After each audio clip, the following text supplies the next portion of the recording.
Hello, welcome to the channel Why Stories. Enjoy watching. I inherited a multi-million-dollar fortune, and my ex-husband and mother-in-law arrived with a bouquet to ask for forgiveness.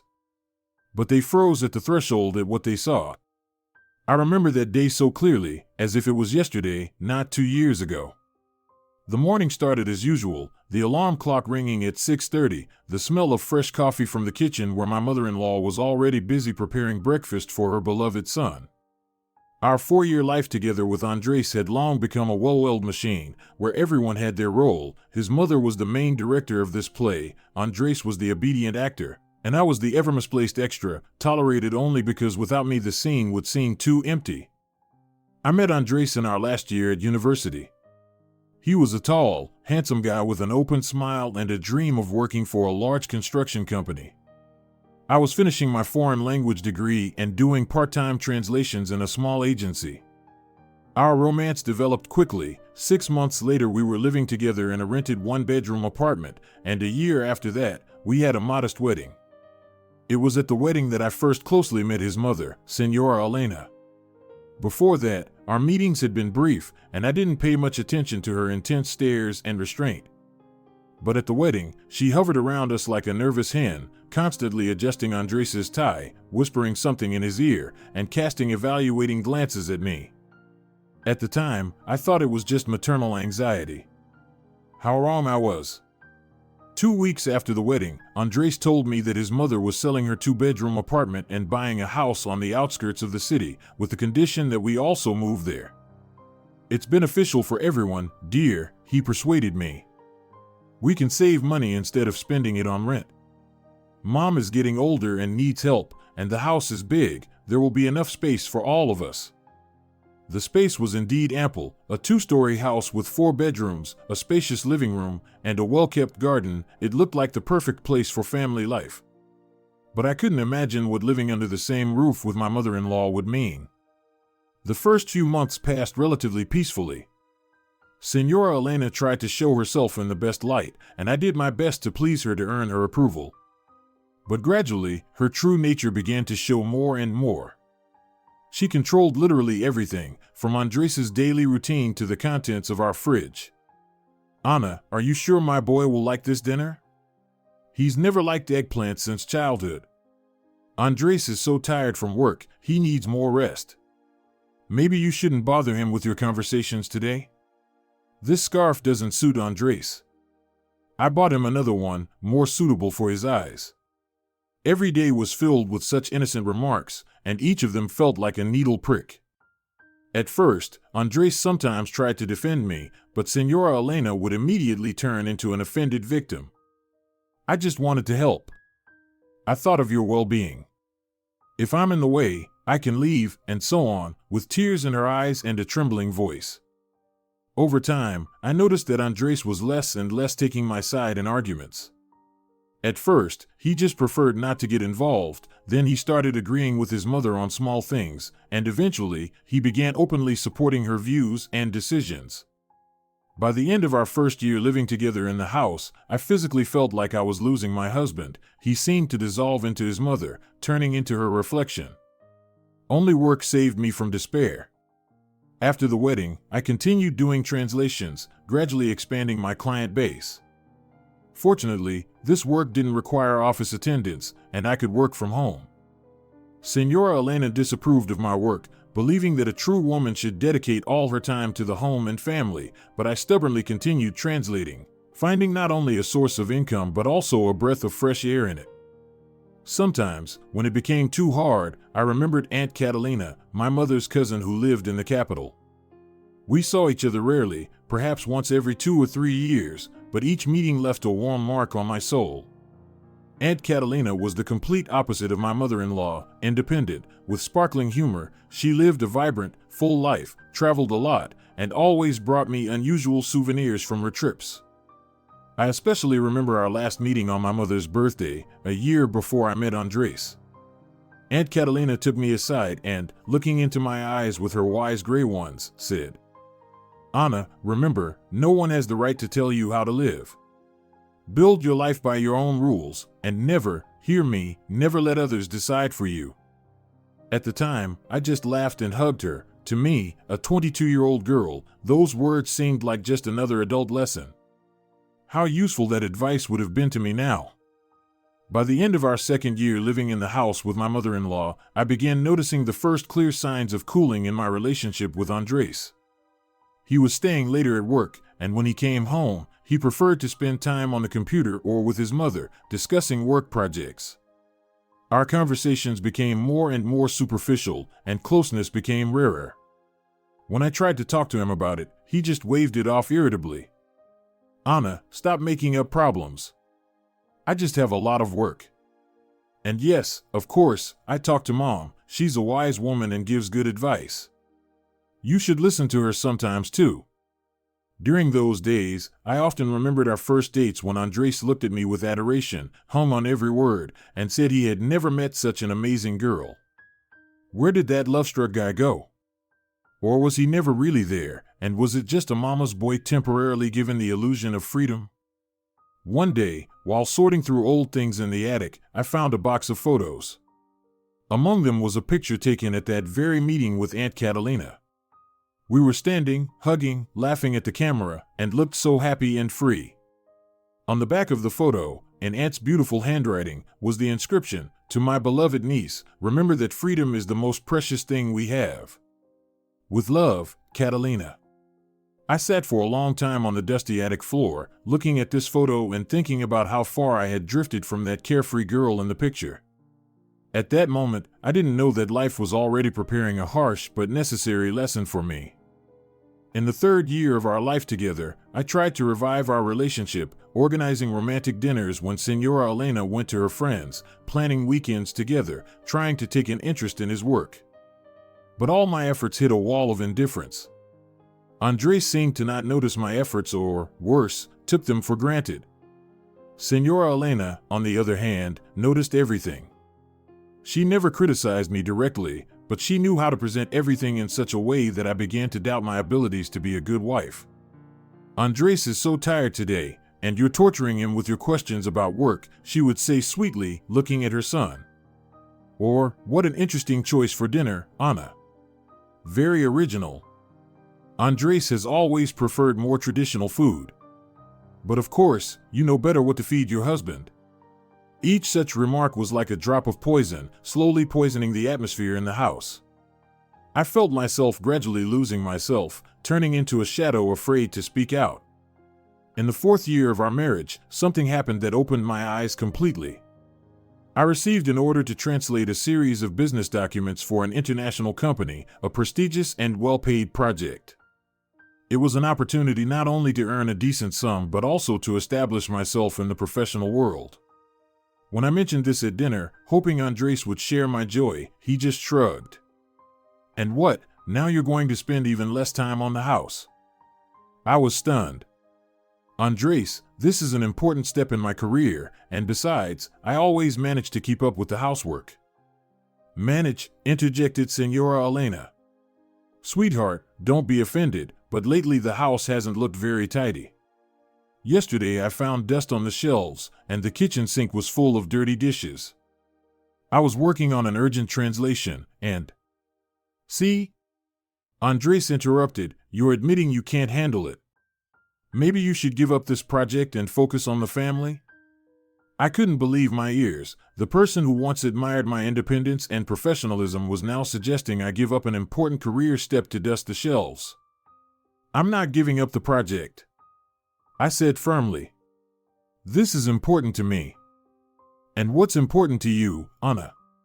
Andres asked in a tone I had never heard before. "Seems like your work is more important than me and our family." "It's not like that, and you know it," I replied, feeling tears welling up in my throat. "I just want to develop not only as a wife and daughter-in-law, but as a professional." "So that's it." Senora Elena stretched. "So being a wife isn't important enough for you?" Well, that explains a lot. That evening ended with me in tears, retreating to our bedroom, while Andres stayed downstairs with his mother, who, I'm sure, continued explaining to him what an ungrateful and selfish wife he had chosen. The following months were filled with similar conflicts. I did finish the project and successfully completed it, but the atmosphere at home grew more and more tense. Andres almost stopped communicating with me, preferring to spend his evenings with his mother or in his office. And when we were alone, every conversation turned into a confrontation. One evening, I noticed he was talking on the phone for a long time, locked in his office. When he came out, I asked who he had been talking to. "None of your business," he snapped. "Sorry, but I'm your wife, and I think I have the right to know what's going on in your life," I said, trying to stay calm. "Wife," he sneered. "A real wife cares about her husband's comfort at home, whether he's fed and at peace. You just sit there behind your laptop translating some papers." I was stunned. The person standing before me bore no resemblance to the Andres I had once fallen in love with. He had turned into a copy of his mother, with the same contemptuous look, the same tone. "Andres, what's happening to you?" I quietly asked. "We loved each other." "What's changed?" "Nothing's changed, Anna. I just finally realized I made a mistake in choosing." Those words hit me like a slap. I silently turned around and left, feeling as if my entire world was collapsing. That night, I couldn't sleep. I lay staring at the ceiling, thinking about how we got to this point. Maybe I really had been a bad wife. Maybe I should have spent more time on the house and less on work. But the more I thought, the clearer it became to me, it wasn't about my shortcomings. The problem was that Andres had never seen me as an equal partner. He wanted a submissive assistant who would live his life and share his, or rather his mother's, values. And I wanted to be myself. I wanted the right to my own opinion, to professional development, to personal space. And it seemed there was no place for that in our marriage. In the morning, I decided to try talking to Andres again, but he had already left for work without waking me, as he usually did. On the kitchen counter, I found a note: "I'll be late today. Don't wait for dinner." All day I tried to focus on my work, but my thoughts kept returning to our conversation. In the evening, when Senora Elena left for her weekly meeting with friends, I decided to make Andres his favorite dish as a last attempt to fix things. I had just finished setting the table when I heard the sound of keys in the door. Andres walked in, and I immediately knew something was wrong. His gaze was cold and determined. "We need to talk," he said, without even looking at the set table. "I think so too," I replied, feeling my heart start to race. "I made dinner." "Maybe no dinner is necessary," he interrupted. "Anna, I've thought about it a lot, and I want a divorce." The world around me froze. I heard his words, but I couldn't comprehend them. "What? Why?" I could only manage to say. "You've worn me out," he blurted. "Your constant complaints, your work being more important than family, your disrespect towards my mother. I want freedom from all of this. I want to start a new life." I looked at him, not recognizing him. This man, whom I had lived with for 4 years, with whom I had made plans for the future, was now standing in front of me, telling me he was fed up. "Andres, let's try to fix things," I began, but he shook his head. "There's nothing to fix, Anna. My mom and I talked it over, the decision's made." My mom and I, those words sounded like a sentence. It wasn't me who decided, it was we and my mom. At that moment, the door opened, and Senora Elena appeared in the doorway. She had supposedly come back earlier than usual. "What's going on here?" she asked, feigning surprise. "Mom, I've told Anna everything," Andres replied, and I saw a shadow of satisfaction cross my mother-in-law's face. "Oh, dear." She approached me with fake sympathy. "Don't take this to heart. You and Andres are just different people. He needs a real homemaker, a woman who will put family first, and you, well, you're too independent for our family." I looked at both of them, and something inside me finally broke. Or maybe, on the contrary, something fell into place. "You know what?" I was surprised at how calm my voice sounded. "I agree to the divorce. You're right, I really don't fit into your family. To be honest, your family doesn't fit me." Senora Elena didn't expect such a reaction. She had probably prepared herself for tears, please, a tantrum, anything, but not for calm acceptance. You're not even going to fight for your marriage? She asked, clearly disappointed. No, I answered firmly. I won't. Andres is right. He deserves a woman who will share his views on life, and I deserve a man who will respect my independence. In Andres's eyes, I saw something resembling surprise or even regret, but it quickly disappeared. I'm glad you understand, he said. I've already spoken to a lawyer. The process will be quick if you don't claim the house. I won't. I smiled. Take your house, Andres, and your freedom, and your mother.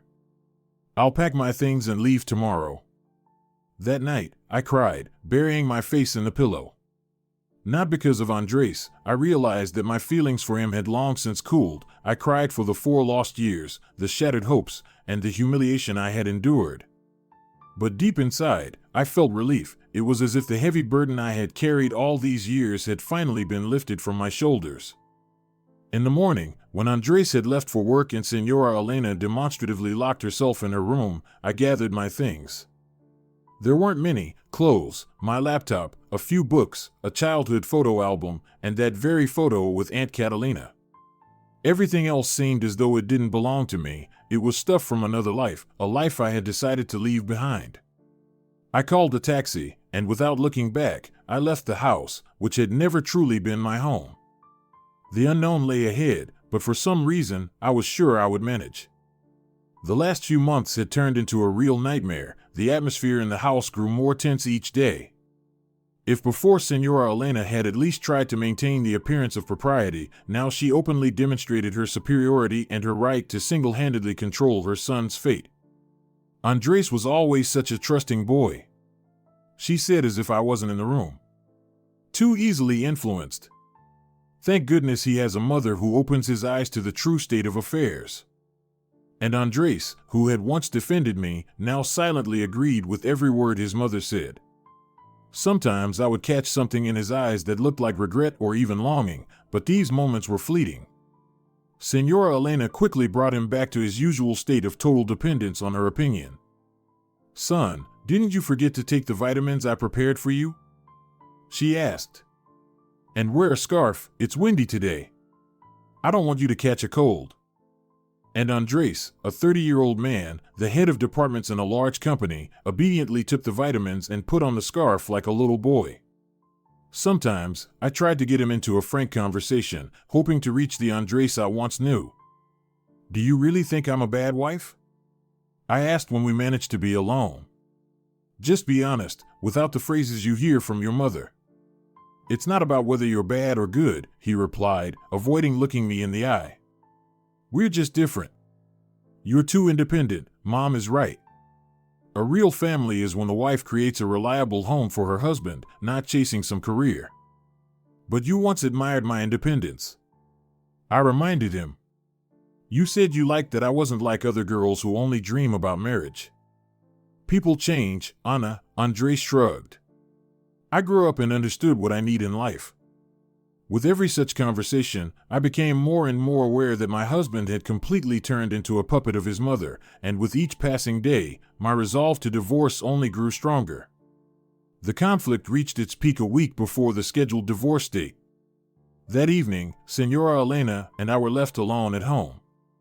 Andres was staying late at work, and I was sitting in my room, working on another translation, when I heard a knock on the door. Anna, can I speak to you for a minute? Senora Elena stood at the door with a cup of coffee in her hands. I thought, maybe we should talk while Andres is not home. I nodded cautiously. For 4 years of living together, Senora Elena had never come to me with tea and talks. What do you want to talk about? I asked, putting down my laptop. About your future, dear, she sat on the edge of the bed. You know, I don't wish you harm. I just want my son to be happy. And you think he'll be happier without me? I think you two are not suited for each other, she said softly. Andres needs a certain type of woman, a homemaker, calm, ready to dedicate herself to the family. And you, well, you have other priorities, and that's okay, just not for our family. For your family? I couldn't stop a bitter smile. You still don't get it, do you? There is no such thing as your family. Marriage is a union of two people. Andres will have to build his own family without your constant interference. Senora Elena's face changed instantly. The mask of friendliness slipped, revealing cold fury. How dare you? She hissed. Do you think I don't see what you've been trying to do all these years?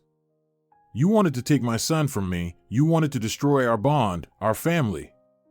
But you failed. Andres will always be my boy, and no upstart with ambitions will change that. Her words were like a slap, but strangely, they gave me strength. Finally, the masks were off. You know what, Senora Elena? I calmly replied. Your son is an adult man, not your property. And if you really loved him, you would want happiness for him, not use him as an extension of your ego. What do you know about love? She exclaimed. About real motherly love. I dedicated my whole life to this boy. Everything I have is him. And then I finally understood, this was it. This was the reason for the whole situation. My mother-in-law wasn't just a controlling mother, she was a woman who had built her entire identity around her son. For her, any daughter-in-law was a threat because any woman could show Andres another life, different values. I pity you, I quietly said. I truly pity you. You never built your own life and now you won't let your son have one. Senora Elena turned pale with rage. Get out of my house. She screamed. Immediately. I don't want to see you for another minute. This is also my house, as long as Andres and I are still officially married, I calmly replied. And I won't leave until the divorce. After that, you can enjoy your victory. But remember, this won't be happiness for Andres, it will be his prison. She stormed out of the room, slamming the door loudly. A few minutes later, I heard her talking on the phone, probably complaining to Andres about my horrible behavior. That evening, when Andres came home, he was cold and distant, didn't even ask for my version of events, just told me that his mother had told him about our conversation and that he thought my behavior was unacceptable. She has always cared for me, he said, looking somewhere past me. And you? You don't even try to understand her. And you try to understand me? I asked, feeling tears welling up in my throat. There's nothing to understand, Anna, he cut me off. You're just not the woman I need for our family. Andres, wake up. I almost shouted. What family? You don't have a family with your mother. You had a family with me, your wife, but you chose to be a mama's boy, not a husband. This was our last serious argument. After that, we almost stopped talking, living like strangers under the same roof. Senora Elena triumphed, not hiding her satisfaction. She began openly discussing Andres' new life after the divorce in front of me, as though I no longer existed. You know, son, Clara said her niece moved to our city, she casually said during dinner. Such a nice girl, works as a teacher in elementary school, very domestic and family-oriented. Maybe you should meet her? Andres smiled awkwardly and shrugged, not objecting. I silently got up from the table and went to my room. At that moment, I finally realized I felt nothing for my husband except pity. Pity for a man who would never know what it means to be truly free and loved. The day of the divorce came on a cold October morning. The process was quick and formal. We didn't divide property, didn't argue. I just signed the necessary papers and left the courthouse a free woman. Hope you found somewhere to live? Andres said after the session. These were his last words to me. Don't worry, I replied. I've always known how to take care of myself. He nodded and headed for the car, where Senora Elena was waiting. She sat in the passenger seat, casting a triumphant look at me. I turned and walked in the opposite direction, feeling a strange mix of bitterness and relief. That day marked the end of one chapter of my life and the beginning of another. I didn't yet know what trials and joys awaited me ahead, but I was ready to face them with my head held high. In the last weeks before the divorce, I couldn't shake the feeling that Andres still had doubts. Several times I noticed him looking at me with a strange expression, as if he wanted to say something but couldn't. One day, when we accidentally bumped into each other in the hallway, he suddenly grabbed my hand. "Anna," he began uncertainly. "Do you really want this? The divorce?" I looked into his eyes, trying to find some spark of the Andres I once loved. "And you?" I asked quietly. "What do you want, Andres?" "Just you, without your mother's suggestions." He lowered his gaze, and his hand slipped from mine. I want everything to be right," he muttered. "Right for who? For you, for your mother, or for both of us?" He didn't answer, only helplessly shrugged. At that moment, I heard Senora Elena's voice from the kitchen. "Andres, come here. I want to show you a recipe I found in a magazine." And Andres, like an obedient child, immediately went to his mother's call, leaving our conversation unfinished. There were no more such moments. Senora Elena seemed to sense the danger and didn't leave us alone for even a minute. The day before the court, Senora Elena put on a real performance. She called her friends, equally domineering and controlling mothers like herself, and hosted what seemed like a celebratory dinner. They loudly discussed how good it is that Andres finally came to his senses, how his life will be better now, and what kind of right wife he needs to find. She should come from a good family, one of them declared, with the right values, and most importantly, respecting elders and able to create comfort in the home, not running after her career, another one added. I sat in my room, listening to this chorus and thinking how lucky I was that it was finally ending. Just a few more days, and this chapter of my life would be closed forever. That night, I couldn't sleep, lying there, staring at the ceiling, remembering our early days with Andres, how we dreamed of the future, how we made plans. Where and when did it all go wrong? Maybe from the very beginning, our relationship was doomed? Or could we have saved it if I had been less principled, and he more independent? In the morning, when I came downstairs, Senora Elena was already busy in the kitchen. She was dressed in a new suit and looked as if she was getting ready for a celebration. "Anna," she said with feigned friendliness, "did you sleep well? Today is an important day for all of us." "Yes, very important," I agreed, pouring myself some coffee. "You know, I don't hold any grudges against you," she continued, smoothing out invisible creases on her skirt. "It just turned out this way. Not all women are meant to be good wives." I looked at her and suddenly felt something akin to pity. This woman, who had dedicated her entire life to controlling her son, would never know what true love and respect are. She would spend the rest of her days manipulating Andres, not allowing him to be truly happy. "You know, Senora Elena," I said calmly, "I don't hold any grudges against you either. You did everything you thought was right for your son. It's just a shame that your idea of right might cost him his true happiness." She opened her mouth to respond, but at that moment, Andres entered the kitchen, and the conversation was cut short. We silently had breakfast, each lost in their thoughts. Then Andres said, "I've called a taxi. It's time to go to the courthouse." I nodded, stood up to grab my bag from my room, and took one last look at the bedroom that had been my home for 4 years. There was no flutter in my heart, only relief at the thought that I wouldn't have to live here anymore. The taxi ride to the courthouse was in complete silence. Senora Elena sat up front next to the driver, and Andres and I were in the back seat, not looking at each other. At the courthouse, we were met by Andres's lawyer, a businesslike man in his middle years who immediately began explaining the procedure. "It will be very quick," he said. "Since you have no disputes over property or children, the process will take minimal time." I nodded, half listening to him. My thoughts were far away. I had already started planning my new life. First, I needed to find an apartment, then focus on my work, maybe take on a few more projects. The courtroom was small and uninviting. The judge, a weary woman in her 50s, quickly skimmed through our documents and asked a few formal questions. It was clear that for her this was routine, just another couple whose relationship hadn't withstood the test of reality. "Reason for divorce?" she asked, not looking up from the papers. Incompatibility of characters, Andres replied. I nodded, agreeing that there was no point in going into the details of our drama in front of a stranger. In 20 minutes, it was over. The judge announced the dissolution of the marriage and informed us that the divorce certificate would be available in a few days. Congratulations. You're free, she said, without a trace of irony, and called in the next couple. We left the courthouse, and I took a deep breath of the cool autumn air.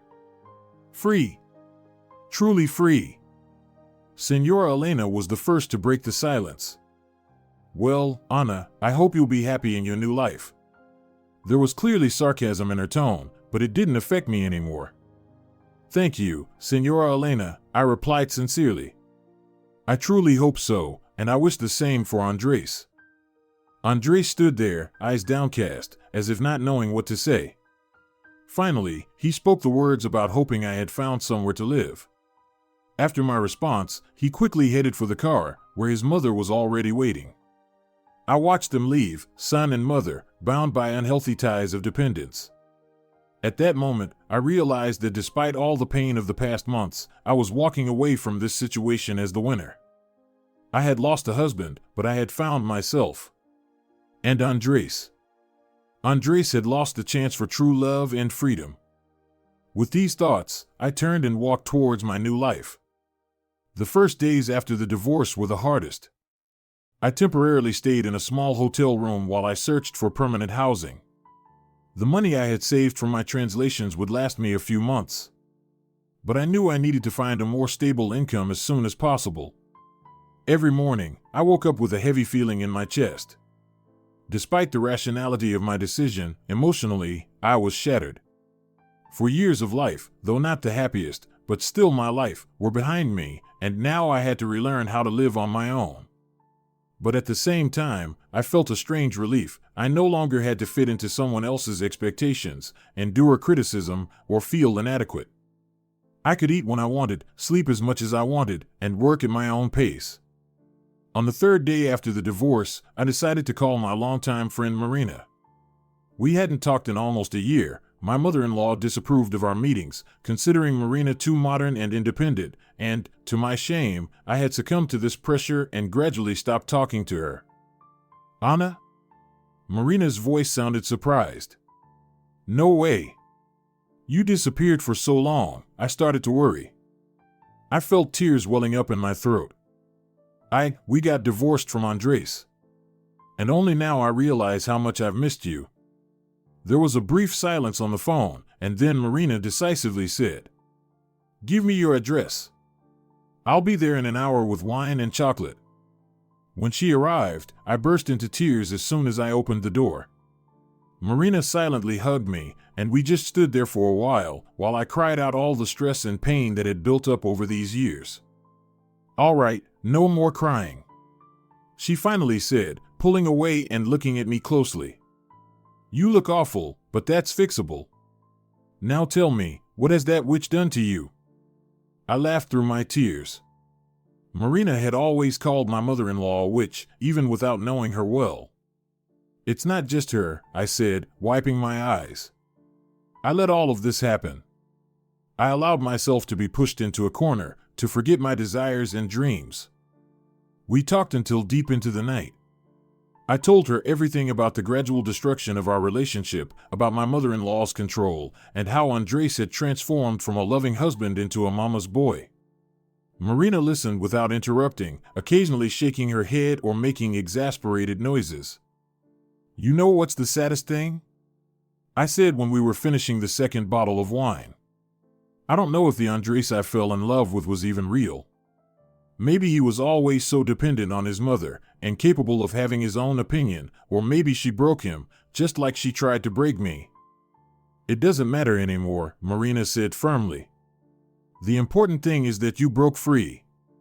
And now you have the chance to rebuild your life the way you want it, not how someone else wants it. In the morning, she left, but before she did, she made me promise that I would stay in touch with her every day. She also insisted that I move in with her until I found permanent housing. I have a 2-bedroom place, there's plenty of room, she said. And it's better for you not to stay alone right now. I agreed partly because I didn't want to spend money on a hotel, but mostly because I was truly afraid of loneliness, of the moment when I would be alone with my thoughts and doubts. Moving in with Marina turned out to be a lifesaver. She lived in a small but cozy apartment in a residential area. Every morning we had breakfast together, and then she left for work. Marina was a designer at an advertising agency, and I stayed behind to work on my translations. "You need to update your resume," she said a week after I moved in. "And you should really rethink your approach to work. You're too talented to just get by with random orders." She was right. All these years I had settled for irregular projects, not trying to develop professionally, partly because my mother-in-law constantly pressured me to focus more on the home, and partly because of my own insecurities. Over the next few weeks, I actively worked on finding new clients. I updated my profile on freelance sites, contacted old clients, and even posted a modest ad about my services on social media. To my surprise, the response was very positive. Several companies immediately offered me ongoing partnerships. "See, I told you," Marina triumphantly said when I told her about the first successes. "You're an excellent professional. You've just been sitting in the shadow of that family for too long." By the end of November, about a month and a half after the divorce, I finally found a rental apartment, a small one-bedroom place, 15 minutes walking distance from Marina's place. It was simple but clean and bright, and most importantly, entirely mine. No one could tell me how to decorate it, when to clean, or what to cook. On moving day, Marina helped me with the things and threw a small housewarming party, just the two of us with pizza and champagne. "To your new life," she said, raising her glass. "To freedom and independence." I smiled, but inside, I still felt uncertain. Was I really ready for this new life? Would I be able to handle all the difficulties on my own? The first night in the new apartment was strange. I lay in an unfamiliar bed, listening to the strange sounds of the house, and thought about how strangely my life had turned. Just 6 months ago, I was a married woman, living in a large house and had a certain status. Now I was alone in a rental apartment, starting over from scratch. But for the first time in a long time, I felt that I could breathe deeply. No one was controlling my every move or criticizing every decision. I was free. Terrifyingly, but wonderfully free. In the following weeks, I worked hard, gradually settling into my new life and professional routine. The number of translation orders grew. I even started saving small amounts for the future, although I didn't yet know what that future would bring. Marina became my main support. We saw each other almost every day, went shopping together, went to the movies, or simply sat at each other's homes, chatting about everything under the sun. She constantly encouraged me, not allowing me to sink into despair or self-pity. "You know what you're missing?" she said one evening when we were watching some romantic comedy. "New experiences. You've closed yourself off in work, home, work. You need to get out there." "And where do you suggest I go?" I asked skeptically. "Clubs?" "I'm 28, Marina. I'm a bit too old for clubbing." "Not necessarily clubs," she waved her hand. "There are exhibitions, concerts, workshops. Even some courses. You need to meet new people, expand your horizons." At first, I resisted. I was comfortable in my little world, where everything was predictable and safe. But Marina was persistent, and eventually, I gave in. She signed me up for a photography course, my long-forgotten hobby that I had abandoned after getting married. The first class was terribly awkward. I felt out of place among unfamiliar people, afraid to say something stupid or look inexperienced. But gradually, the ice broke. The instructor, an energetic woman in her 40s, knew how to create a relaxed atmosphere, and the other students turned out to be pleasant and friendly people. To my surprise, I discovered that photography still fascinated me. Back in university, I loved shooting urban landscapes, finding beauty in everyday things. Now, with new knowledge and techniques, I began to see the world in a new way. Every weekend I went on photo hunts, wandering around the city with my camera, looking for interesting shots. Sometimes Marina joined me, sometimes someone from the new people I met in the course. These walks not only helped me develop my skills, but also distracted me from sad thoughts. And the sad thoughts still came. Despite all the positive changes in my life, I couldn't stop thinking about Andres, about how he was living now, if he was happy. Several times, I almost dialed his number, but each time I stopped myself. What could I say to him? That I missed the person he once was? That I pitied him for not being able to become independent? That would be unfair to both of us. In December, when the city was blanketed in its first snow, my mother called. We had kept in touch after the divorce, but not very often. She and my father ran their business in another city, and they worked a lot. "Anna, how are you?" My mom's voice sounded concerned. "Dad keeps asking if you need any help. Maybe you'll come to us for New Year's?" I thought for a moment. On the one hand, I missed my parents, but on the other, I didn't want to hear their sympathy and advice on how to move forward. They were good people, but sometimes they were too intrusive with their care. "Thanks, Mom, but I think I'll stay here," I answered. "I have a lot of work, and I need to sort out the apartment." She didn't insist, just sighed and said, "Well, it's up to you. Your dad and I are always happy to see you. And remember, no matter what happens, you can always come back home." That conversation left me with mixed feelings. On one hand, it was nice to know that my parents supported me. On the other, I didn't want to go back home. I wanted to move forward, build my own life, not run back to the past at the first sign of difficulty. In mid-December, during the photography course, we were given a final assignment to prepare a small photo exhibition on the theme transformation. Each student had to present a series of 10 photos that reflected this theme. I thought for a long time about how to approach the assignment. Most of my classmates chose obvious themes: nature in different seasons, butterflies emerging from cocoons, or the restoration of old buildings. I wanted something more personal, something that reflected my own path of transformation. In the end, I decided to make a series of portraits, but not ordinary ones. I used double exposure. In each photo, a person was layered over an image that symbolized their inner world or aspirations. For this project, I invited some of my new acquaintances to pose, people who, like me, were going through changes in their lives. Marina became my first model. Her portrait was combined with an image of bright colors and brushes, reflecting her creative nature.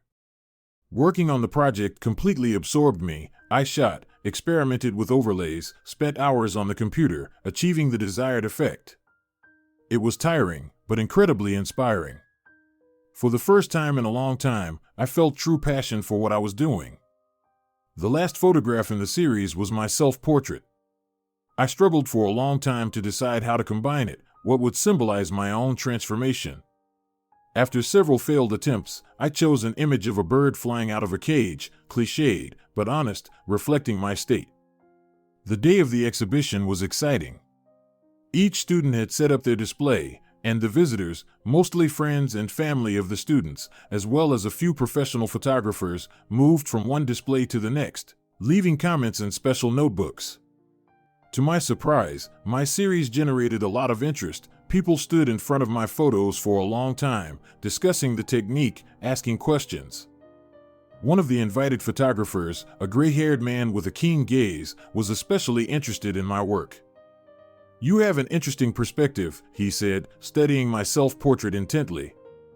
"A lot of pain, but also a lot of hope. Have you been doing photography for long?" "It used to be a hobby," I replied. "Then there was a long break, and now I'm back at it." "Don't give up," he said seriously. "You have potential, and if you're interested in developing in this field, here's my card. I run a more advanced course, and I just happen to have one spot available in the group." I took the card, not quite believing my luck. This man, Oscar Soria, was a well-known photographer in the city, his works exhibited in galleries and published in magazines. "Thank you, I'll definitely think about it," I muttered. "Think quickly," he smiled. "The course starts after the new year, and there are many people interested." That evening, Marina and I celebrated the end of the course and my small success. She was thrilled by Oscar's offer and insisted that I should accept it. "This is your chance," she said, waving her glass of wine. You can turn your hobby into a profession. Besides, you already have freelance experience. You know how to work for yourself. But I'm a translator, not a photographer. I protested. And the course must be expensive, and right now, every penny counts. Well, first of all, you can be both a translator and a photographer, Marina countered. And secondly, think of it as an investment in yourself. If you don't take the risk, you'll never know what you could have achieved. In the end, I decided to take the risk. I called Oscar, signed up for the course, and even paid the deposit. The amount was significant for my budget, but, as Marina said, it was an investment in the future. I spent New Year's Eve at Marina's place. She threw a small party for close friends. It was loud, fun, and for a while, I forgot about all my problems and doubts. We drank champagne, danced, played board games, and at midnight, I made a wish that the coming year would bring me not only stability but real happiness. January began with good news. One of my regular clients offered me a long-term contract to translate a series of educational materials. This guaranteed me a stable income for the next 6 months and allowed me to attend photography courses without worrying about having to choose between work and study. The course with Oscar turned out to be harder than I had expected. It required not only technical skills but also a deep understanding of composition, lighting, and portrait psychology. Most of the students were experienced photographers, some of whom were already working in the field. I felt like a beginner among professionals, but Oscar was a patient and attentive teacher. He never criticized harshly, always found something positive even in the most unsuccessful works, and gave specific advice on how to improve. You have the main skill, the ability to see emotions and convey them through the frame, he told me after one of the lessons. The technique will come with experience, but vision is either there or it isn't. And you definitely have it. His words gave me confidence. I began experimenting more, no longer afraid of making mistakes or looking like an amateur. Every day after working on translations, I practiced, photographing everything around me, studying the works of famous masters, practicing editing. By the end of January, I realized that for the first time in a long while, I felt truly happy. I had an interesting job, a new passion that could turn into a profession, good friends. No one was controlling me, criticizing me, or making me feel inadequate. Sometimes I still thought about Andres, but now those thoughts didn't bring pain, only a slight sadness about what could have been if he had found the strength to break free from his mother's influence. But that was his life and his choice, and now I had my own path.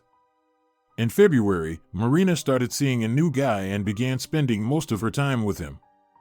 I was happy for my friend, but it was a little sad to be without the daily routine, shared dinners, movie nights, long talks over a bottle of wine. However, this gave me more time for work and photography. I even started a small blog on social media where I posted my pictures and shared thoughts on life after divorce, on finding myself, and overcoming difficulties. To my surprise, the blog quickly gained popularity. Many women in similar situations sent me private messages, sharing their stories, asking for advice. I didn't feel wise or experienced enough to give advice, but I tried to support these women just as Marina had supported me. In early March, almost 6 months after the divorce, something happened that turned my life upside down. I was checking my email, as I did every morning, looking through new translation orders, when I saw a letter from an unusual address, a notary's office. At first, I thought it was some kind of mistake or even spam, but the letter looked too official to be spam, and my full name and address were correctly listed. Dear Ana Tellez, the letter read.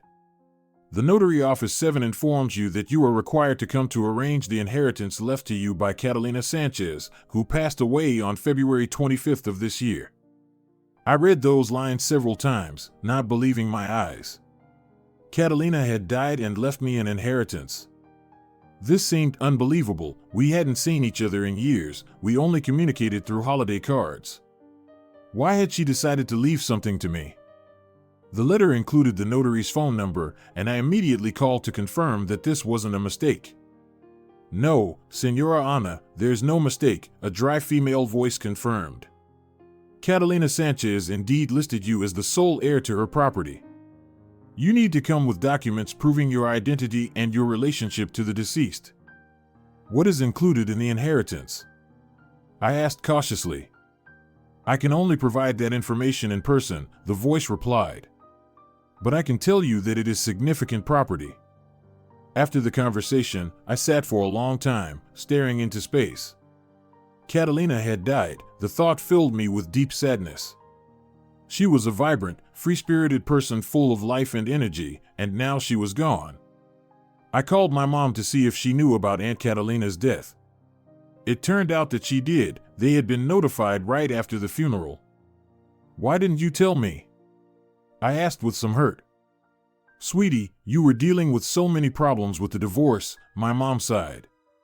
I didn't want to give you another reason for sadness. Besides, you weren't especially close. But she left me an inheritance, Mom. I exclaimed. The notary just called me. There was silence on the other end of the line. An inheritance? My mom finally asked. What inheritance? As far as I know, Catalina only had an apartment. I don't know, I confessed. The notary said she'd give me the details in person, but mentioned that it's significant property. My mom paused. But the apartment in the city center is worth a lot, she said. But honestly, I don't understand why Catalina chose you. You only saw each other a few times. I didn't understand it either, but I remembered our last conversation, her words about freedom and the right to choose her own life. Maybe she saw something in me that I hadn't realized at the time. The next day, I bought a train ticket. The notary had scheduled a meeting in 3 days, and I decided it was better to arrive early to sort out the formalities and maybe visit Catalina's grave. Before leaving, I shared the news with Marina. She was as surprised as I was, but immediately began making optimistic plans. Can you imagine? Maybe now you'll have your own apartment, she exclaimed. No more wasting money on rent. I don't think I'll move there, I said thoughtfully. My whole life is here, work, courses, friends. But you could sell the apartment, Marina shrugged. And with that money, you could buy something here or rent it out for passive income. I nodded, but my thoughts were far away. Catalina's death made me reflect on life and death, on the connections between people, and on the legacy we leave behind. The city greeted me with a chilly March wind and drizzling rain. I stayed in a small hotel near the city center, left my things, and immediately headed to the cemetery. Catalina's grave was fresh, and there was already a temporary marker, a simple metal cross with a plaque. I placed a bouquet of flowers I had bought on the way and stood there for a long time, remembering our last meeting, her words, her laughter, her zest for life. Thank you, I whispered, for everything you did for me, even if you didn't know how important it was. I walked around the city, trying to imagine how Catalina had lived here. She rarely talked about her life. I only knew that she worked as a translator, like me, traveled a lot, and was never married. The next morning, I went to the notary's office. It was an old building in the city center with high ceilings and creaky floors. The notary, an older woman with a stern face and attentive eyes, met me in her office. Ana Teles? She studied my passport carefully. Yes, that's correct. Please, sit down, we have a serious conversation ahead. I sat down, feeling my heart beat faster. What could be so serious about this inheritance? Senora Catalina made a will a year ago, the notary began, pulling a thick folder from her desk drawer. In it, she named you as the sole heir to all her property. I must say, this is quite significant property. She opened the folder and began listing a 3-bedroom apartment in the city center with a total area of 98 square meters, bank accounts in 3 different banks totaling. She named a figure that took my breath away, and shares in several major companies worth another sum that seemed unreal. I sat there, stunned, unable to believe what I was hearing. How could Catalina have such wealth? And why had she decided to leave it all to me? In addition to the material possessions, Catalina left you a letter, the notary continued, taking an envelope from the folder. She asked that it be given to you personally when you came to arrange the inheritance. With trembling hands, I took the envelope. It was addressed in Catalina's neat handwriting, Anna. Open in private. We can take care of the formalities in a few days, the notary said briskly. You'll need to sign a few documents, confirm your identity, and prove your relationship to the deceased. After that, the property will be yours. I nodded, still unable to process everything that was happening. Now, if you don't have any questions, I suggest showing you Catalina's apartment, the notary continued. It's nearby, and I have the keys. We left the office and headed to an old building on one of the central streets. After climbing to the third floor, the notary opened a heavy door, and we entered a spacious hallway. Catalina's apartment was just as I had imagined, light, airy, full of books, souvenirs from different countries, and unusual works of art. Large windows overlooked a quiet street, filling the room with soft light. I'll leave you, the notary said, handing me the keys. Tomorrow at 10, I'll expect you at the office to finalize the paperwork. When she left, I slowly walked through the apartment, touching Aunt Catalina's things, and hailing the scent of her perfume still lingering in the air. In the bedroom, on the nightstand, there was a photo, one from our last meeting, Aunt Catalina and I, both smiling and happy. I sat on the couch in the living room and opened the letter. Inside were several pages written in Catalina's familiar handwriting. Dear Anita, the letter began. If you're reading this, it means I'm no longer alive. Don't grieve too much. I lived a long and happy life, full of adventures and discoveries. And one of my greatest discoveries was you, my dear niece. You may be surprised by my decision to leave you everything I have, since we were not especially close and saw each other rarely. But in the few moments we shared, I saw in you what I once saw in myself, a longing for freedom, independence, and a full life. I've watched you from afar over the years. I saw you get married, I saw your smile slowly fade, and the spark in your eyes dim. I recognized in this my younger sister, your mother, who once was vibrant and independent, but gradually allowed life and circumstances to box her in. I didn't intervene because I believed that everyone should choose their own path. But I hoped that one day you would find the strength to break free from the cage you built for yourself. And then I learned about your divorce. It may seem strange, but I was happy for you, happy that you weren't afraid to start over, that you didn't fear solitude or the unknown. Now I want to help you build a new life, the one you've always dreamed of. The money I'm leaving you has been accumulated over many years of work and wise investments. The apartment is my home, where I was truly happy. All of this is now yours. Use these resources wisely, not to hide from life, but to participate in it more fully. I don't know when exactly you'll receive this letter. Perhaps you've already started a new chapter of your life. If so, may my gift help you write it exactly as you want, without looking back at others' opinions, without fear of the future. Remember, freedom is the most valuable thing we have. Don't let anyone take it from you again. With love, your Aunt Catalina. I read those lines over and over again, feeling tears running down my cheeks, not tears of grief, but tears of gratitude and a deep sense of liberation. The next day, I signed all the necessary documents and officially became the owner of the apartment in the city center and a fortune that still seemed unreal to me. I stood outside the notary's office, holding the folder with the documents, not knowing what to do next. My first impulse was to call my mom and tell her everything, but something stopped me. I felt that I needed to process this event on my own before sharing it with anyone else. I returned to Aunt Catalina's apartment, now my apartment, and spent a few more days there, gradually coming to terms with my new status. I was no longer just a divorced woman trying to survive on freelance work. I was independent, financially secure, with prospects I had never even dreamed of. One evening, sitting in a cozy chair by the window and looking at the evening city, I made a decision. I wouldn't sell the apartment, as Marina had suggested. This place was special to Aunt Catalina, and now it would be special to me. I would live between two cities, renting an apartment where I lived now, but regularly coming here to work, think, and create. And the money? Part of it I would invest in my education. Oscar's photography course was just the beginning. I wanted to pursue this seriously, maybe even open my own studio someday. Another part of the money I decided to invest. Aunt Catalina had been a wise investor, and I wanted to continue her approach. The rest would be my safety cushion and for current expenses.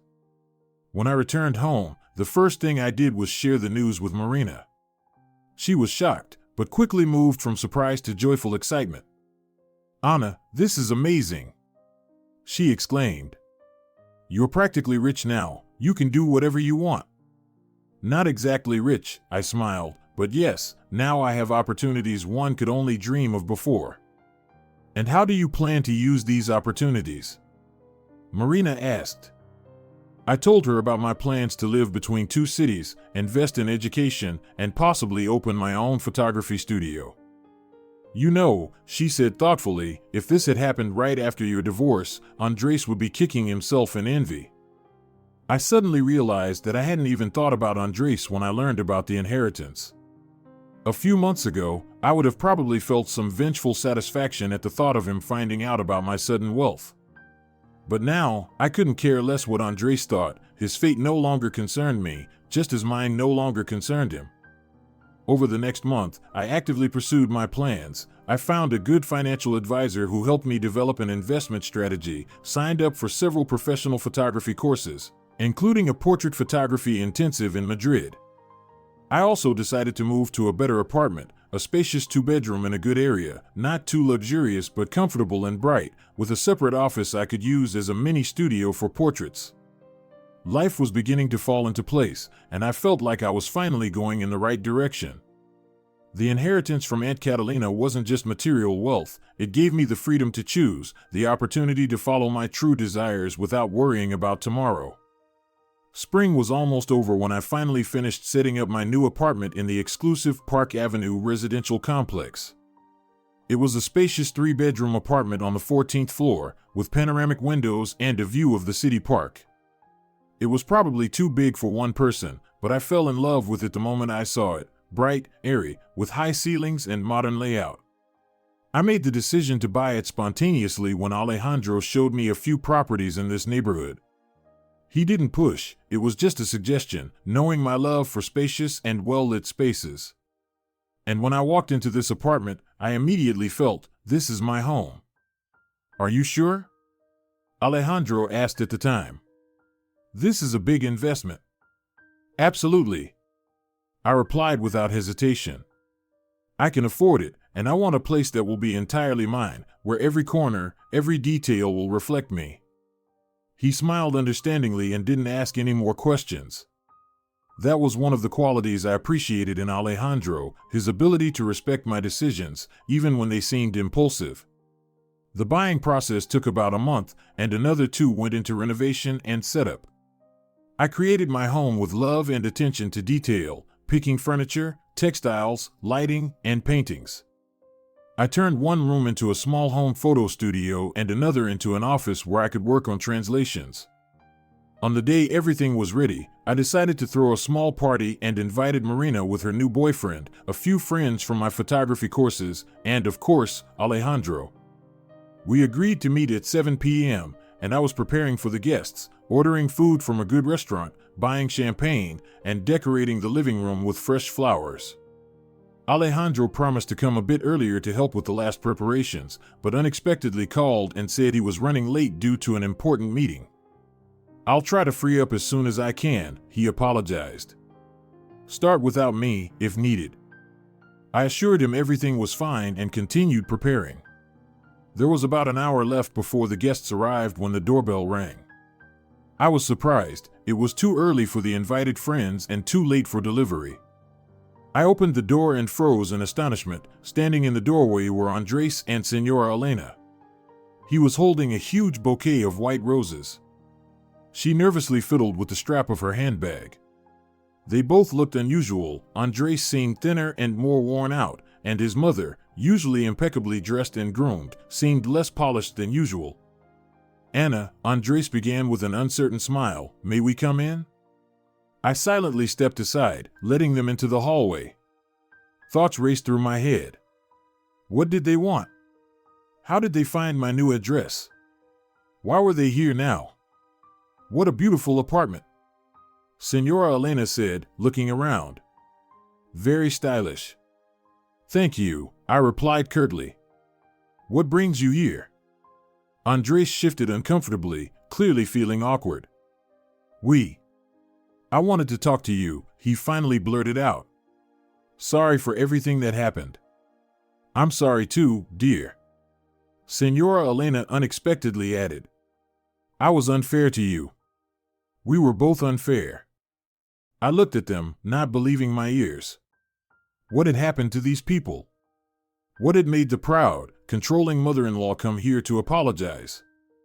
As if reading my thoughts, Andres handed me the bouquet and said, I've rethought a lot of things during this time, Anna. I realized how wrong I was, how I let my mom influence our relationship. I miss you. Senora Elena quickly nodded, confirming her son's words. We both miss you, dear. The house feels empty without you. And then it hit me. I almost laughed from the sudden clarity of the situation. Of course, now everything made sense. When did you find out? I asked directly. About what? Andres feigned ignorance. About my inheritance, the apartment, the money. They exchanged glances, and in that brief look, I saw everything I needed to know. We heard something. Senora Elena began hesitantly. But it doesn't matter. What matters is that we realized our mistakes, and I got a multi-million-dollar inheritance, and my ex-husband and mother-in-law came with a bouquet to apologize. I said loudly, feeling a wave of bitter laughter rising within me. But they froze on the doorstep at the sight of what they saw. At that moment, Alejandro appeared from the depths of the apartment. He had arrived earlier than he promised and had apparently come in through the back door while I was talking to the unexpected guests. In a fine suit that highlighted his athletic build, he looked like a man who knew his place in the world. Sorry, I'm a couple of minutes late, he said, coming up to me and casually putting his arm around my waist. The meeting ended earlier than I thought. Then he noticed the guests and politely smiled. Hello, he extended his hand to Andres, who looked completely confused. I'm Andres, he muttered, reluctantly shaking hands. Anna's ex-husband. Ah, I see.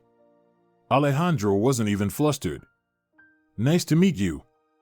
Senora Elena stared at Alejandro with wide eyes, filled with disbelief mixed with reluctant admiration. It was obvious she was quickly sizing him up, from the expensive watch on his wrist to his confident posture, a man accustomed to making decisions. And you must be Andres' mother? Alejandro turned to her with a polite smile. Anna has told me about you. I could almost physically feel the plans of my former relatives crumbling.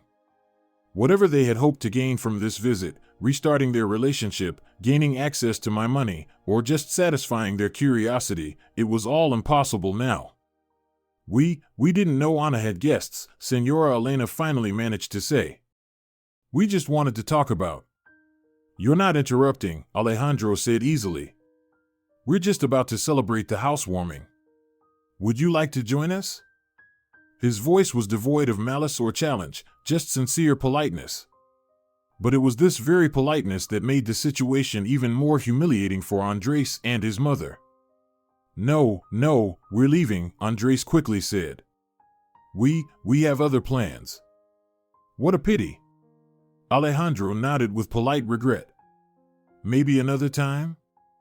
I silently watched this exchange of pleasantries, feeling a strange mix of emotions, satisfaction from seeing Andres and his mother get their lesson, relief that Alejandro was by my side, and a quiet sadness at realizing how small and self-serving people can be. We'll go, Senora Elena said firmly, taking her son by the arm. We won't disturb you. I'll see you out, I said, heading to the door. At the threshold, Andres tried one last attempt. Anna, we really wanted to talk. Maybe another time, when you're alone. There won't be another time, Andres. I replied firmly. I have a new life, and there's no room for you or your mother in it. Senora Elena pursed her lips but said nothing. Apparently, Alejandro's presence had a sobering effect on her. Goodbye, I said, opening the door. And don't come back. When the door closed behind them, I leaned against the wall and took a deep breath. Alejandro came over and hugged me without saying a word, just being there, letting me know he supported me. "Are you okay?" he finally asked. I lifted my head and met his attentive gaze. "Yes," I replied sincerely. "I'm more than okay." You know, it was liberating to see them again and realize that they no longer have any power over me, emotionally or otherwise. He smiled and gently kissed my forehead. "I'm proud of you," he simply said. "You're stronger than you think." At that moment, the doorbell rang. This time, it was the real guests, Marina and her friends, who had come to celebrate my housewarming. The evening went wonderfully, with champagne, laughter, toasts for the new home and new life. I told my friends about the unexpected visit from my ex-husband, and we all laughed together at the irony of the situation. "That's what money does to people," Marina said, shaking her head. "As soon as they found out about your inheritance, they rushed here with apologies." "But they were out of luck," one of the friends added.